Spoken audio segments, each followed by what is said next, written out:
Hey everyone, and welcome back to another devlog. I've got a lot of new stuff to show you. I know it's been like 6 months since the last devlog, but you know what? We're back. But before we take a look at all of the new stuff, I just want to thank you guys for 2,000 subscribers. That's a pretty big milestone for this channel. And as a sort of celebration, I posted a cool collab project the other week where I forced 4 indie game developers to make music in 1 hour. And I think it actually turned out pretty well, so if you want to go see and check out all the creators and people who were in that video, give their music a listen and comment down below which song you like the most. Okay, so probably right off the bat you're noticing a lot of new things. So I redid most of the menu art, including the logo. So the logo, I built the base of this thing, and then I got some help from Mutater, who's a very good pixel artist. He added some extra detail and some shading, so big shout out to him for making that logo. You'll also notice a few more settings that I added, so you can scroll down over here and change the music and sound effects sliders, so in case the music or sound is too loud, you can just turn that down like that. As you can see, I went in a totally different art direction than I had before. I basically redid almost all of the assets for this game because they didn't really live up to my standards anymore. As an artist, I had kind of gotten better, and every time I had to look at all of my old sprites, it kind of gave me a headache, so I decided to go back and redo all the ones that I thought were kind of bad or maybe needed to be touched up a little bit. But you can definitely notice this if you compare it to the old one. Everything is way cleaner, the colors are way cleaner, it's less noisy. I noticed that's something that I did a lot in my old pixel art was I would kind of draw something and I'd add a lot of weird pixels that didn't really make sense. But yeah, in general everything looks so much nicer. Even the NPC, look at that guy, he looks so much better than he did before. And you'll also notice now, if I can drag my player up, you'll notice these subtle god rays. But it's just a really small touch that I think adds a little bit of extra ambience into the game. You might also notice that the leaves are a little bit different, and the fireflies actually have a little animation now, which I think is pretty cool. It's literally only 3 pixels, but you know what? I still put a lot of effort into it.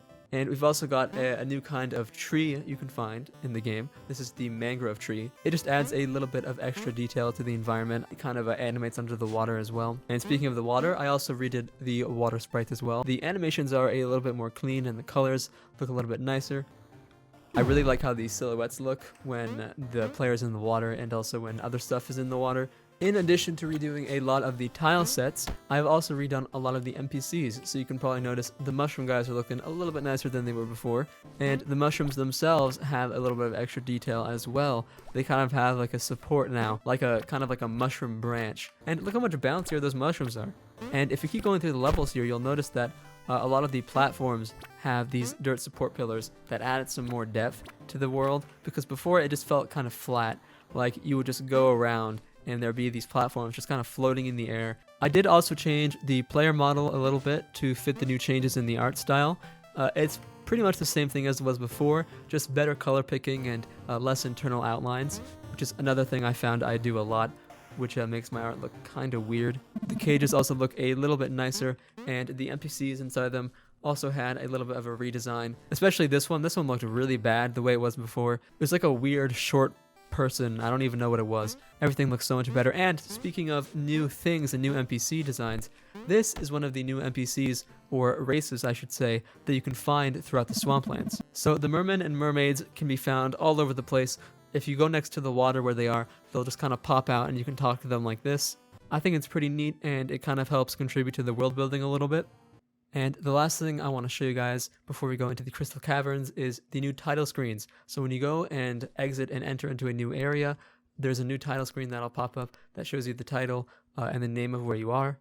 Okay, here we are in the Crystal Caverns. This place looks amazing now. I redid all the stone tiles to look way more professional. All of the crystals look nicer. All of the tile sets look nicer. Even the rock slime has a cleaner color palette and isn't as noisy as it was before. You can take a look at that. I'm not going to go and talk about every single small sprite that was changed, but pretty much everything has been improved. Although I will say I really do like this new geyser animation, which I actually just made yesterday. I implore you to explore all the new worlds and new art and enemies in this game by downloading the free demo, which you can find in the description on my itch.io page. I have also been doing a little bit with the new player controller and the camera. So the camera actually has a few new features as well. Let's just get somewhere where there's no enemies real quick. I added this new feature to the camera where if you're standing still on a high up ledge and you hold the S button, you can actually look down. I added this because in the Crystal Caverns and the Ashlands, you're often going up and down on platforms, and you can't really see what's below you. So I added this feature to make sure the player can know if there's maybe a deadly obstacle or an enemy that's just waiting below you. So the original story behind this game was that there were going to be 3 main worlds. There was going to be the swamp area, there was actually going to be a cloud area, so a place that was up in the sky, and then there was going to be the ash area. But midway development, I decided to change that and instead go for a cave setting, which I think served the game way better than a cloud area would have. So that's why if you look at the old logo, you'll actually see that the L and the A have little clouds above them. Alright, here we are in the Ashlands. Let's go take a look at all the new art here. You can already see a lot of the new stuff, all the new grass, tiles to kind of match the Swamplands a little bit. I think everyone can agree that these new platforms look way better than they did before. And in addition to a bunch of new tiles, I've also added in a few new levels and changed some of the level design. So if we go around here, you'll notice that there's these kind of background walls over here to keep up these NPCs, which are cannoneers. So these guys, they will shoot a cannonball at you when you get near them or when you're facing in the direction of their cannon. So I'd recommend maybe staying out of their line of fire because cannonballs do hurt a lot. And if we hang around for long enough, you'll actually notice that there are meteor showers now that occur every minute or so. And you can see in the background the meteors are falling. And let's see if we can dodge them. Okay, well, got hit by one. And here we are at the final level of the game. So this guy is the new Karen NPC. He's supposed to be in Greek mythology, the person who will ferry you across the river Styx into the underworld. So that's what this guy's based off of. His sprite is just a fiery kind of guy. I'm not going to tell you what the final boss is, but there are clues in the dialogue if you talk to a bunch of the NPCs. I've also been working on composing new music for each of the areas in the game. You can listen to all those new songs over in my Discord, which you can join with the link in the description. And in the next devlog, we're going to be talking about the new critter journal, so get ready for that one, and I'll see you guys in the next devlog.